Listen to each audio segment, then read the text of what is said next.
नमस्कार साथियों, आप सभी लोगों का बहुत बहुत स्वागत है टारगेट फॉर आईक्यू के इस सेशन में, जहां पे हम डिस्कस करेंगे साइंस से संबंधित कुछ एमसीक्यूज का। आज हमारा टॉपिक जो है संबंधित है डाइजेस्टिव सिस्टम यानी पाचन तंत्र से, जहां पे हम डिस्कस करेंगे पाचन तंत्र के कुछ महत्वपूर्ण प्रश्नों का, जो आगामी परीक्षाओं के मद्देनजर बहुत ही इंपॉर्टेंट हो सकते हैं और इनसे प्रश्न एग्जाम में पूछे भी जा सकते हैं। तो बिना किसी देरी के आज हम यह सेशन शुरू कर रहे हैं। तो इस सेशन में हम देखेंगे अपना पहला क्वेश्चन जो बिलोंग करता है पाचन तंत्र या डाइजेस्टिव सिस्टम से, जिसमें पहला क्वेश्चन है, in which part of elementary canal does enzymatic digestion of carbohydrate first begin under physiological condition.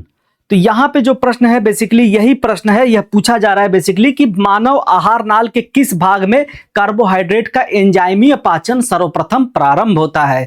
सरल भाषा में यह कहना चाह रहा है कि पाचन की प्रक्रिया हमारे पाचन तंत्र के किस हिस्से से शुरू होती है। तो अगर हम पाचन तंत्र की बात करते हैं तो पाचन तंत्र में जो एक एलिमेंट्री कैनाल होती है जिसे हम आहार नाल बोलते हैं, जो माउथ टू एनस तक है, यानी कि पूरी पाचन की प्रक्रिया इसी आहार नाल में होती है, जिसमें जो है हमारा माउथ यानी कि बक्कल कैविटी जहां दांतों के जरिए हम खाना को चबाते हैं और उसमें सलाइवा वगैरह मिलती है। तो यहां पे यही पूछना चाह रहा है कि किस भाग में कार्बोहाइड्रेट का जो है पाचन शुरू हो जाता है। तो यहाँ पे अगर हम देखेंगे तो हम पाएंगे कि जैसे ही हम स्टार्च वाली चीजें, कार्बोहाइड्रेट क्या होता है, स्टार्च वाली चीजें, वो सारी चीजें जिसमें हल्का फुल्का मीठापन हो या फिर जो जिसमें जो है कार्बोहाइड्रेट हो, स्टार्च हो, माल्टोज हो, वो सारी चीजें जो होती हैं कार्बोहाइड्रेट की कैटेगरी में आती हैं। आप उस चैप्टर में पढ़े होंगे न्यूट्रिशन में, जहाँ पे पॉलीसेक्राइड, मोनोसेक्राइड, डाइसेक्राइड कार्बोहाइड्रेट के बारे में बात की गई है। तो उससे आप समझ जाएंगे कार्बोहाइड्रेट का मतलब क्या होता है।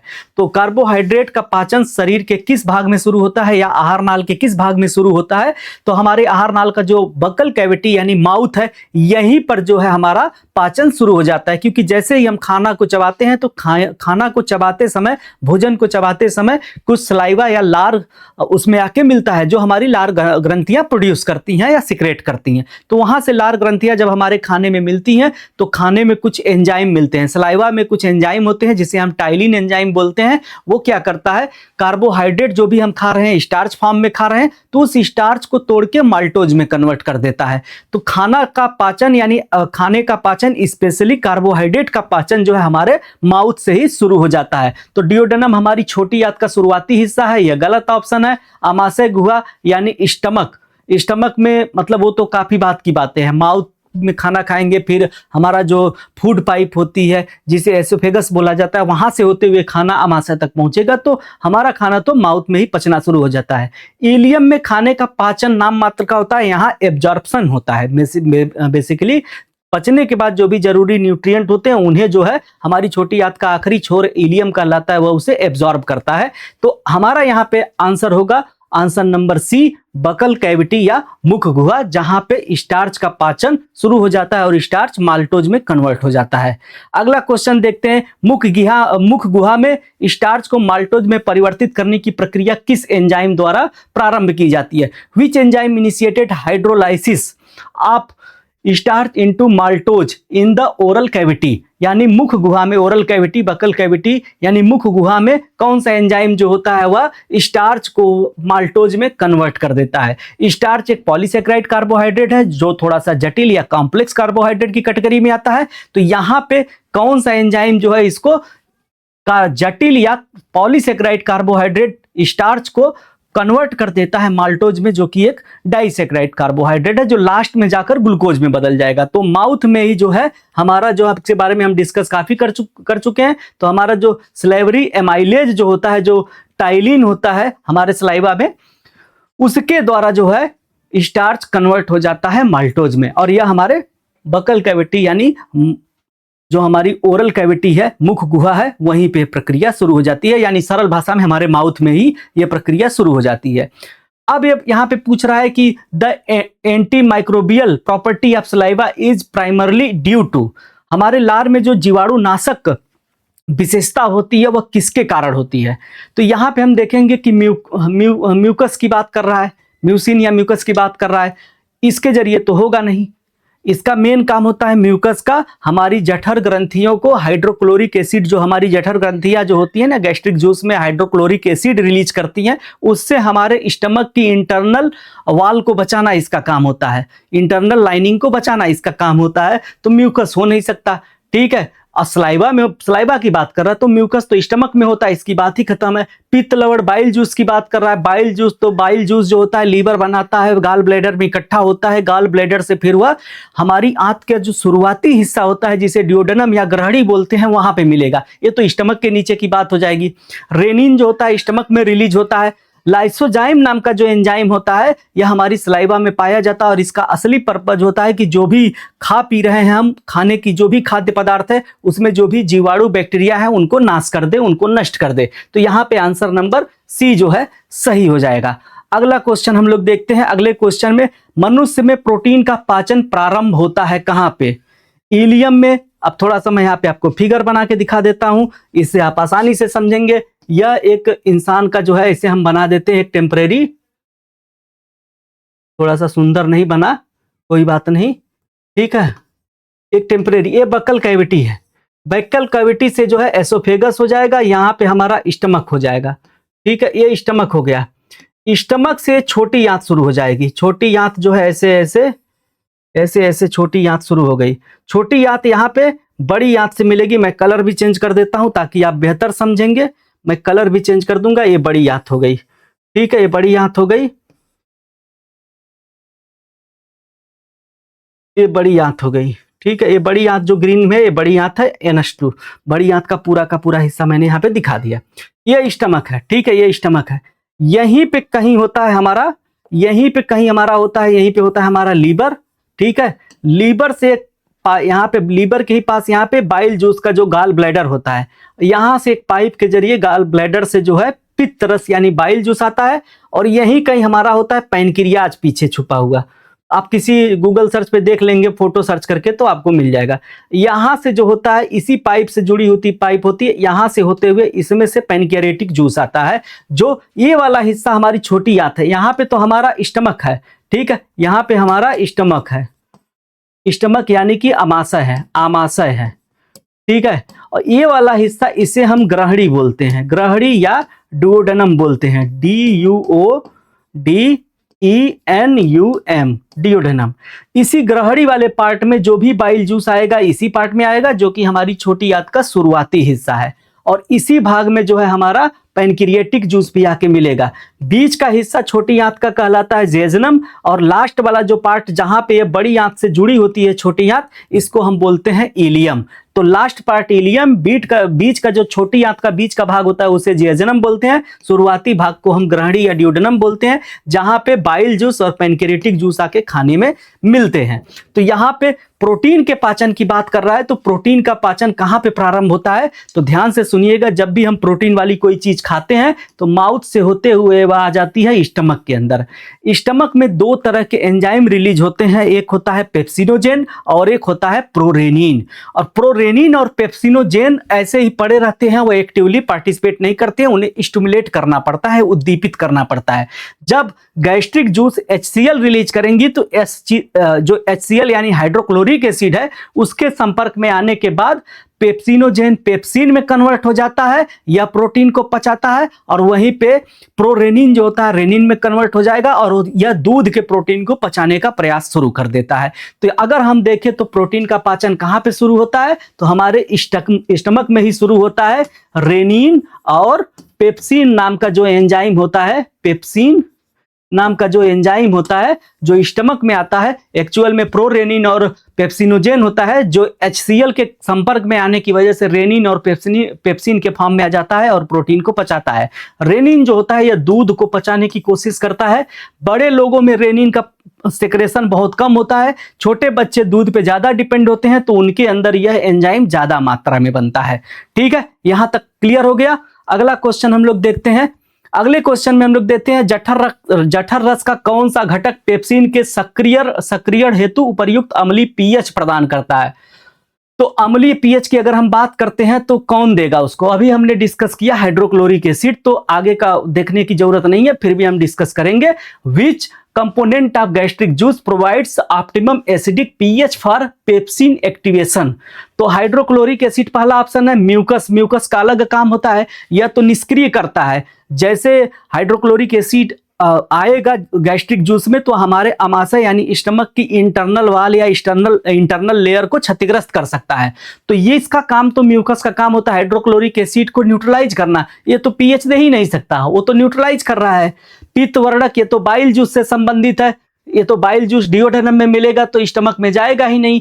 आगे चलते हैं, सोडियम बाइकार्बोनेट, ये भी जो है एक क्षारीय होता है, तो अम्लीय जो है प्रॉपर्टी दे ही नहीं सकता। तो कुल मिला जुलाकर एसिड है हाइड्रोक्लोरिक एसिड, जैसा कि हम पिछले वाले क्वेश्चन में पढ़ भी चुके हैं कि पेप्सिनोजेन को एक्टिवेट यही करता है हाइड्रोक्लोरिक एसिड। तो यही हमारा सही ऑप्शन होगा, ऑप्शन नंबर ए।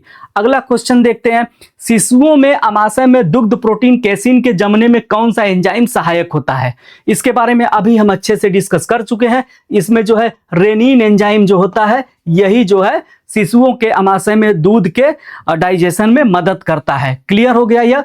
ट्रिप्सिन तो हमारी जो है, ट्रिप्सिन तो जो होता है पैनक्रियाटिक जूस का पार्ट होता है। लाइपेज भी जो होता है यह हमारे पैनक्रियाटिक जूस का पार्ट होता है। वहीं पे जाइमेज जो होता है हमारी छोटी आंत में पाया जाता है। तो यहाँ पे अगर हम देखें तो हमारा रेनिन जो होता है या काइमोसिन जिसे ब्रैकेट में लिखा गया है, यही सही ऑप्शन होगा, ऑप्शन नंबर बी हम इस पे चूज करेंगे। अगला क्वेश्चन देख लेते हैं, मानव शरीर की सबसे बड़ी ग्रंथि। तो the largest gland of human body is, सबको पता है लीवर होता है। लीवर जो है सबसे बड़ी ग्लैंड है, जो कि एक तरह की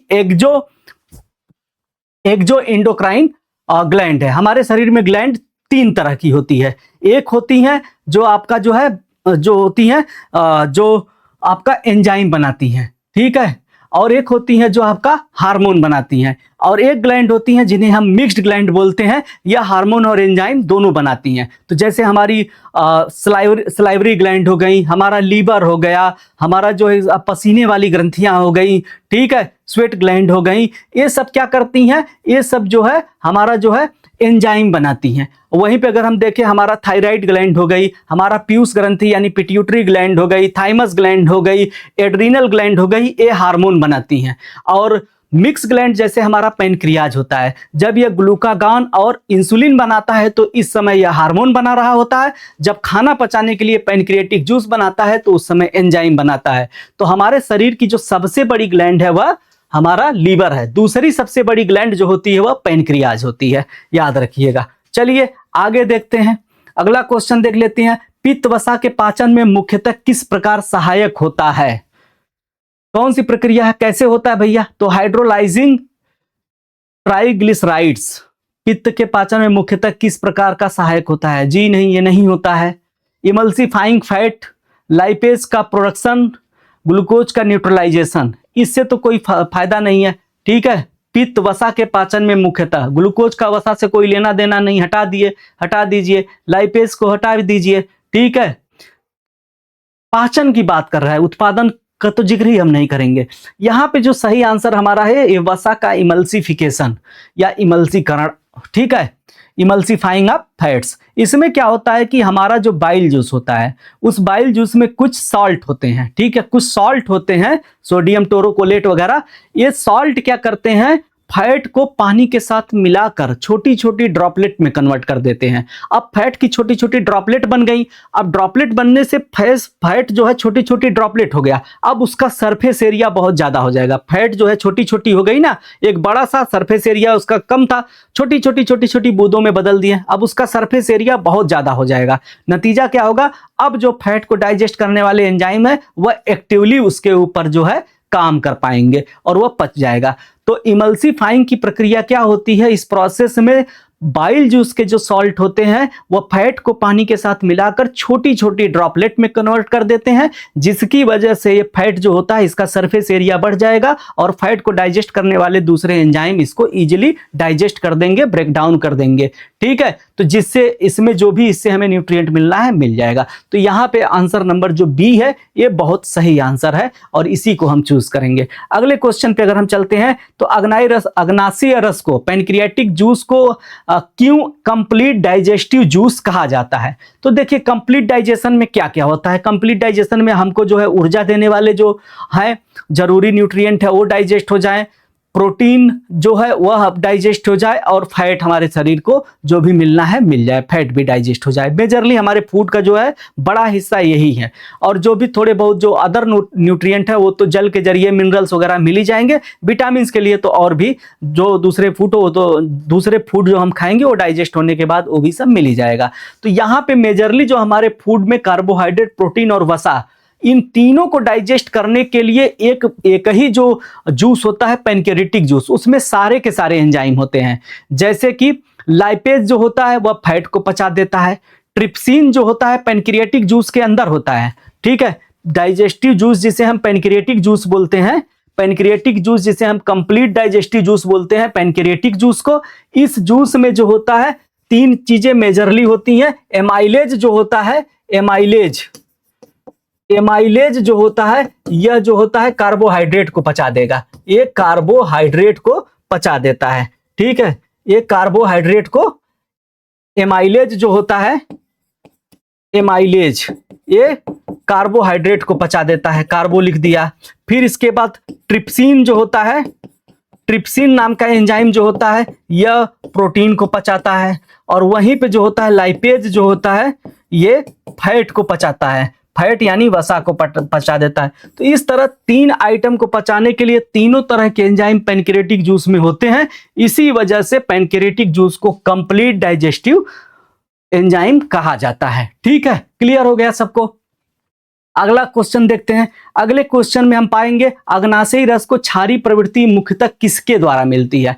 अब यहाँ पे देखिए क्षारीय प्रवृत्ति यानी कि उसका पीएच वैल्यू जो है वो 7 के प्लस हो जाना चाहिए। 7 के नीचे जो होगा तो ये एसिडिक प्रॉपर्टी होती है, 1 से लेके 7 के बीच में है तो एसिडिक प्रॉपर्टी, 7 है तो वह जो क्या है न्यूट्रल है, उदासीन है। 7 प्लस जैसे हुआ 7.001 हो गया तो भी हम उससे तो कहेंगे कि अब एल्कलाइन टेंडेंसी इसकी हो गई है। तो यहाँ पे हाइड्रोक्लोरिक एसिड से कोई चीज क्षारीय हो ही नहीं सकती है, तो एसिड है।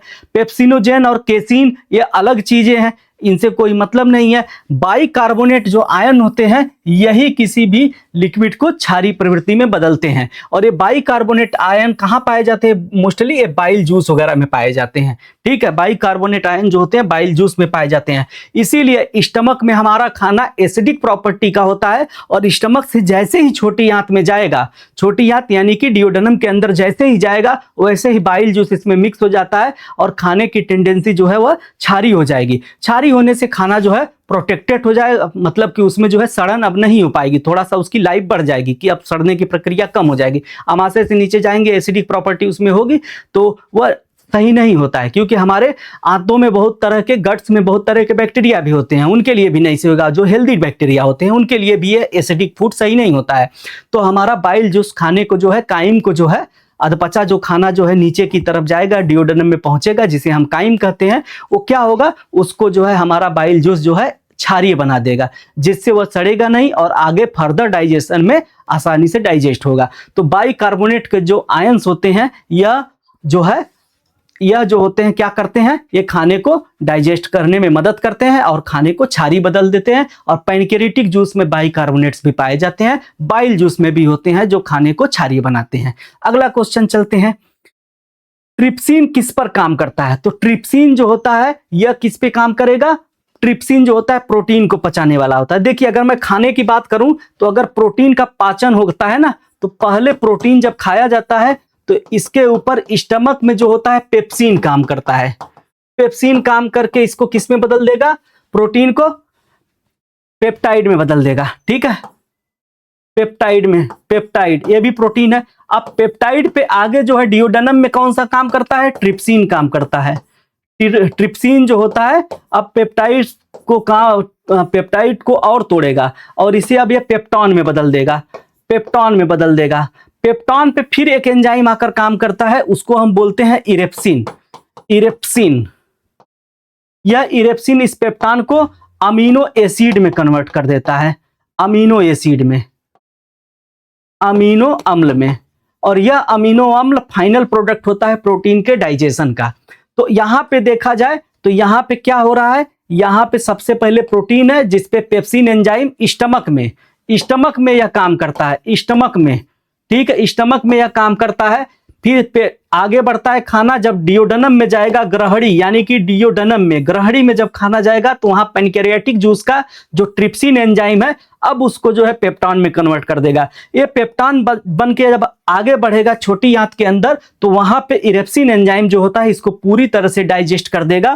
पूरी तरह से अमीनो एसिड जब डाइजेस्ट हो जाता है तो जो भी जरूरी अमीनो एसिड होते हैं शरीर उनको रिसीव कर लेता है, और यह अमीनो एसिड जब बाद में डिसॉल्व होता है तो यह बन जाता है अमोनिया में, और अमोनिया एक जहरीली गैस होती है।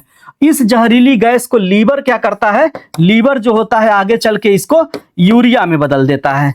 तो हमारा प्रोटीन जो है लास्ट में प्रोटीन से पेप्टाइन में बदला, पेप्टाइन से जो होता है पेप्टॉन में बदला, पेप्टाइन नहीं, ये पेप्टाइड होगा, पेप्टाइड से ये पेप्टॉन में बदला, पेप्टॉन से फिर क्या बन गया, अमीनो एसिड बन गया। अमीनो एसिड जब डिसॉल्व होगा तो अमोनिया में बदलेगा। यह अमोनिया जहरीला होता है, जहरीले अमोनिया को हमारा लीवर यूरिया में बदलेगा, और यह यूरिया जो है हमारे मूत्र में जाएगा, यानी ब्लड में मिल जाएगा, किडनी फिल्टर करके उसे मूत्र में कर देंगे, यूरिन के रूप में यह यूरिया शरीर से बाहर निकल जाएगा। तो यह पूरा प्रक्रिया है, ठीक है, इसको आप नोट भी कर सकते हैं, समझ भी सकते हैं। तो यहां पे कह रहा है कि ट्रिप्सिन किस पर काम करता है, तो यह पेप्टाइड पे काम करता है, प्रोटीन के पाचन में काम करता है। ट्रिप्सिन एंजाइम प्रोटीन को पचाता है। स्टार्च कार्बोहाइड्रेट है, लैक्टोज दूध में पाया जाने वाला कार्बोहाइड्रेट है, और ट्राइग्लिसराइड फैट का फॉर्म है, ठीक है। तो यहां पे ट्रिप्सिन जो है पेप्टाइड्स और प्रोटीन को पचाने में काम आता है। क्लियर हो गया यह पॉइंट आपको। आगे चलते हैं, आगे देखते हैं सामान्य आहार में अधिकांश लिपिड किस फॉर्म में पाए जाते हैं। लिपिड बोले तो जो हम फैट खाते हैं वो फैट ही बाद में लिपिड स्टेरॉइड इसमें कन्वर्ट होता है। तो यहाँ पे हम फास्फोलिपिड में नहीं पाया जाता है, स्टेरॉइड के फॉर्म में जो है हमारे शरीर में नहीं रहता, हम बाहर से इसको लेंगे। जो हमारा जो है स्टेरॉइड, देखिए एक चीज याद रखिए कि जो हमारे शरीर में कुछ हार्मोन होते हैं ना, कुछ हार्मोन होते हैं वह स्टेरॉइड के बने होते हैं, स्पेशली प्रजनन या रिप्रोडक्शन से संबंधित हार्मोन स्टेरॉइड से बने होते हैं, बहुत कम मात्रा में बनते हैं। बाकी जितने हार्मोन हैं वो सब प्रोटीन से बने होते हैं। सिर्फ रिप्रोडक्शन से रिलेटेड हार्मोन को छोड़ दिया जाए तो बाकी हार्मोन और एंजाइम सब प्रोटीन से बने होते हैं, लेकिन एक्सेप्शनली कुछ हार्मोन ऐसे होते हैं जो फैट से बने होते हैं और वह स्टेरॉइड से बने होते हैं। तो आगे देख लेते हैं। तो इसमें जो मैक्सिमम हमारे शरीर में मैक्सिमम जो लिपिड होता है वो ट्राइग्लिसराइड के फॉर्म में पाया जाता है। तो आंसर नंबर सी जो है यहाँ पे सही है, आंसर नंबर सी यहाँ पे सही है। हमारे खाने पीने की चीजें जो हमारे शरीर में हम फैट को लेते हैं वो फैट जो होता है हमारे शरीर में जो भी लिपिड बनता है वह ट्राइग्लिसराइड के फॉर्म में ही हमारे शरीर में पाया जाता है। चलिए अगला क्वेश्चन देखते हैं। अगला क्वेश्चन देखते हैं। अगले क्वेश्चन में अमोनिया का यूरिया में परिवर्तन होता है। इसमें बताने लायक कुछ है ही नहीं। अभी हम इस क्वेश्चन को डिस्कस किए हैं कि हमारा जो प्रोटीन होता है लास्ट में डाइजेस्ट होकर किस में कन्वर्ट हो जाता है, अमीनो एसिड में। और यह अमीनो एसिड क्या होता है, अमीनो एसिड जब डिसॉल्व होता है तो यूरिया बनाता है। उस यूरिया को लीवर क्या करता है, यूरिया में कन्वर्ट करता है। वह यूरिया ब्लड में मिलेगा जिसे किडनी फिल्टर करके यूरिन में डाल देगी और यूरिन के रूप में हम उसको जो है बाहर उत्सर्जित कर देते हैं। मूत्र के रूप में वह यूरिया बाहर निकल जाता है। तो यहाँ पे कौन करता है, अमोनिया का यूरिया में परिवर्तन हमारा लीवर करता है। इसके बारे में अभी पीछे हम एक चार्ट बनाकर पूरा डायग्राम बनाकर आपको दिखा चुके हैं। अगला क्वेश्चन देखते हैं। अगले क्वेश्चन में ग्लाइकोजेनेसिस का तात्पर्य क्या है। ग्लाइकोजेनेसिस रेफर टू, देखिए ग्लाइकोजेनेसिस होता है और एक ग्लाइकोजेनेलिसिस होता है, दो चीजें होती हैं।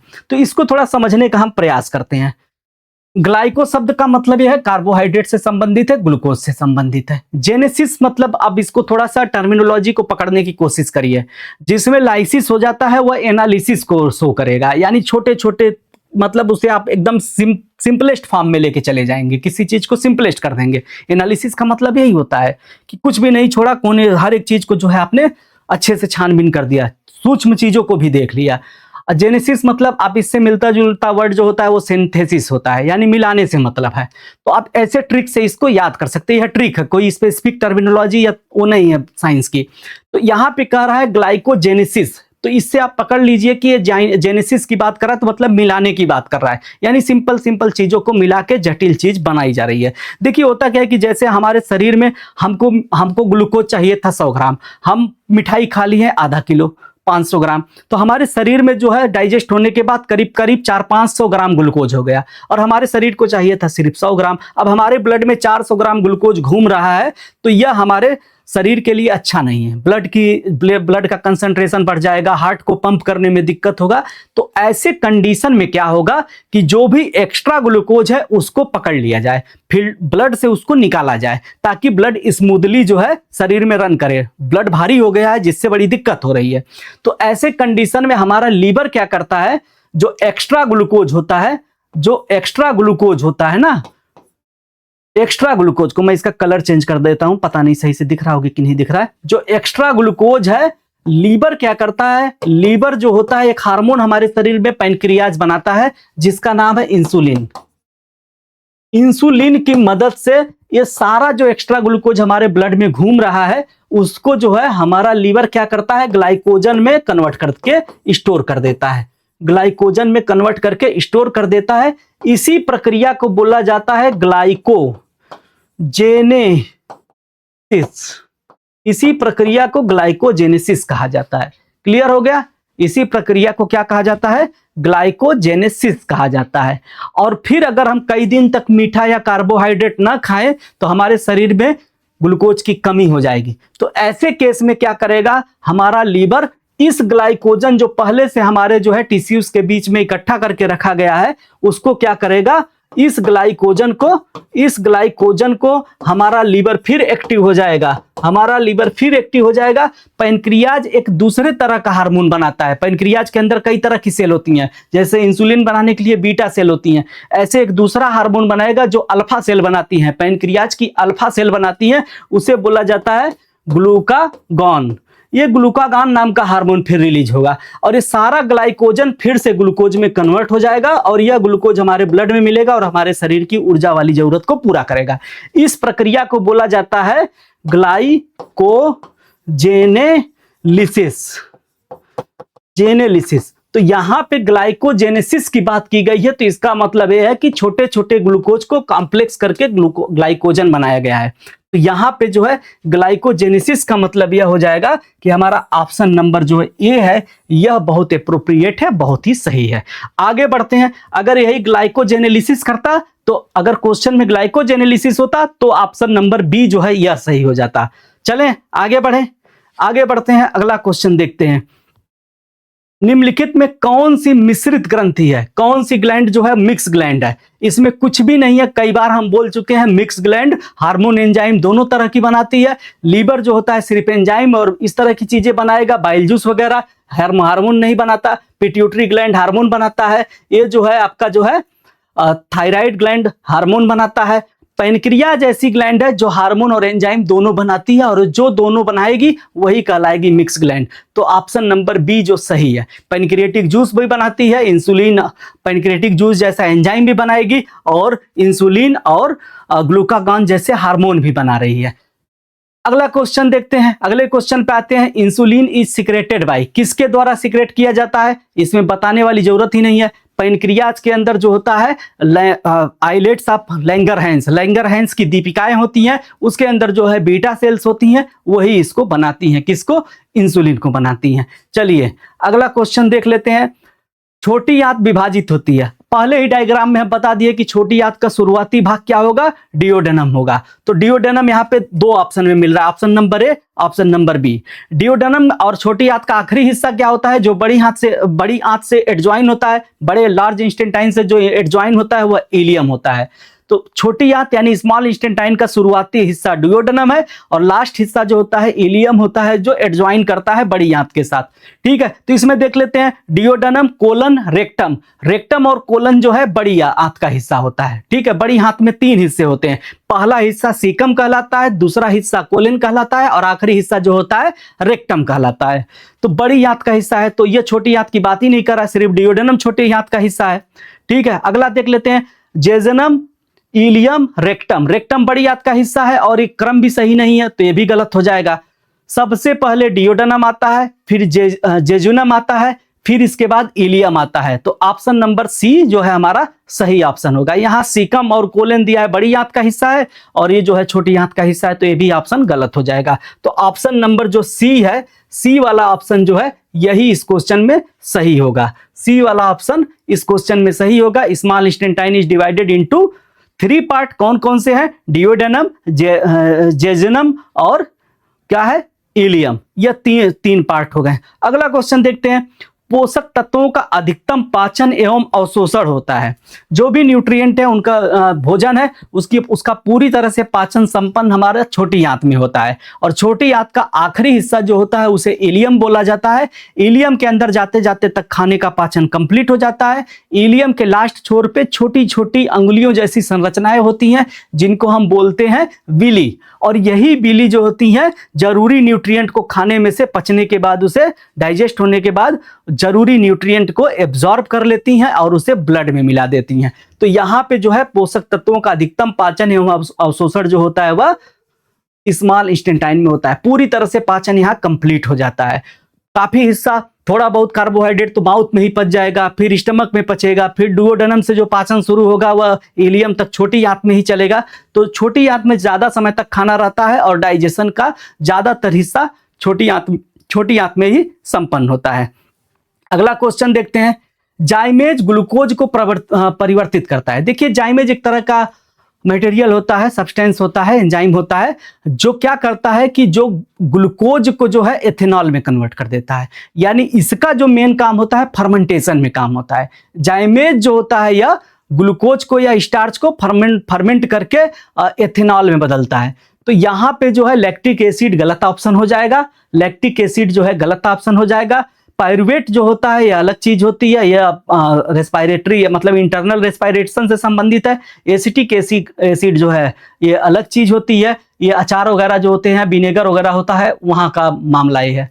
ठीक है, लेकिन जो हमारा जाइमेज एंजाइम है यह जो है यह ग्लूकोज को एथेनॉल और कार्बन डाइऑक्साइड में परिवर्तित करता है। जाइमेज जो है फर्मेंटेशन या किण्वन में इस्तेमाल किया जाता है। आगे चलते हैं, अगला क्वेश्चन देखते हैं। एंजाइम और हार्मोन में कौन सा अंतर है? देखिए, दोनों के दोनों जो है प्रोटीन से बने होते हैं। एंजाइम और हार्मोन दोनों ही प्रोटीन से बने होते हैं। एक्सेप्शनली जो प्रजनन से संबंधित हार्मोन होते हैं वही फैट से बने होते हैं, वो प्रोटीन से नहीं बने होते हैं। बाकी दोनों प्रोटीन से बने होते हैं। हार्मोन में एक्सेप्शन हो गया।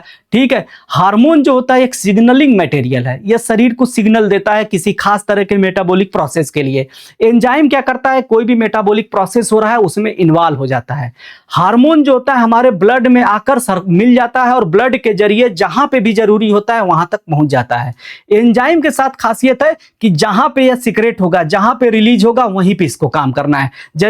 जैसे पैनक्रियाटिक जूस ने पैनक्रियाज बनाया तो वह कहां से निकला? पैनक्रियाट जूस जो है एक डक्ट के जरिए आया, डिओडेनम में आ गया। तो छोटी आंत के शुरुआती हिस्से में खाने में मिलेगा, वहीं पे वो अपना काम करेगा। जहां पे वो रिलीज होगा, सीक्रेट होगा, वहीं पे वो काम करेगा। जहां स्रावित होगा वहीं पे वो अपना काम करेगा और मेटाबॉलिक प्रोसेस को बढ़ाएगा या घटाएगा, जो भी करना है वो अपना करेगा। कैटलिस्ट की तरह काम करता है। फिर इसके बाद जो होता है, जैसे हमारे मुंह में सलाइवा होती है, तो सलाइवा का जो काम होता है माउथ के अंदर ही हो जाता है। कीटाणुओं को मारना है खाने के अंदर, वही जो है लाइसोजाइम वही मार देगा। फिर इसके बाद स्टार्च का पाचन करके माल्टोज में कन्वर्ट करना है, माउथ में ही हो जाएगा। तो जहां पे एंजाइम रिलीज होता है वहीं पे अपना काम करता है, जबकि हार्मोन जो होता है ब्लड के जरिए दूर दूर तक जाता है। हार्मोन केवल प्रोटीन है, ये गलत जवाब है। एंजाइम रक्त में नहीं मिलता है, याद रखिएगा। एंजाइम सीधे डक्ट के जरिए जहां जरूरत है वहां पहुंचेगा और वहीं अपना काम करेगा। ठीक है, दोनों ही लिपिड है, यह भी पूरी तरह से सही नहीं है। हाँ, कुछ हार्मोन है जो लिपिड हो सकते हैं। ठीक है, तो यहां पे जो हमारा ऑप्शन नंबर बी है, enzyme act locally, hormone act via blood, यह ऑप्शन ज्यादा बेहतर है, हम इसी को चूज करेंगे। ऑप्शन नंबर बी यही सही आंसर होगा इसका। अगला क्वेश्चन चलते हैं। लाइपेज ट्राइग्लिसराइड को तोड़कर बनाता है अमीनो अम्ल, ये तो प्रोटीन का पाचन हो जाएगा। ट्राइग्लिसराइड जो टूटता है तो ट्राइग्लिसराइड फैट का पार्ट है, ग्लूकोज का पार्ट हो ही नहीं सकता। माल्टोज भी फैट ही होता है, सॉरी कार्बोहाइड्रेट होता है, ग्लूकोज भी कार्बोहाइड्रेट होता है, तो इससे संबंधित हो ही नहीं सकता क्योंकि ट्राइग्लिसराइड फैट का पार्ट है, फैट का हिस्सा होता है। तो फैटी एसिड और ग्लिसरॉल में लाइपेज जो होता है ट्राइग्लिसराइड को कन्वर्ट करता है।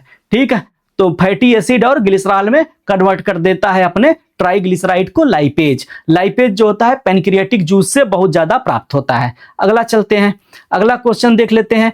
10 दिन उपवास, दीर्घ उपवास या 10 दिन से अधिक उपवास करने पर यकृत में ग्लूकोज का स्तर क्या होगा? जब लंबे समय तक फास्टिंग हम कर लेंगे, प्रोलॉन्ग फास्टिंग कर लेंगे मोर देन 10 डेज, तो हिपैटिक ग्लूकोज लेवल कहां तक पहुंचेगा, यानी यकृत में ग्लूकोज का लेवल कहां पे पहुंचेगा? तो उसका बात कर रहा है कि जब हम 10 दिन तक कुछ खाएंगे ही नहीं तो लीवर के अंदर जो भी ग्लाइकोजन स्टोर है वो किस में कन्वर्ट हो जाएगा?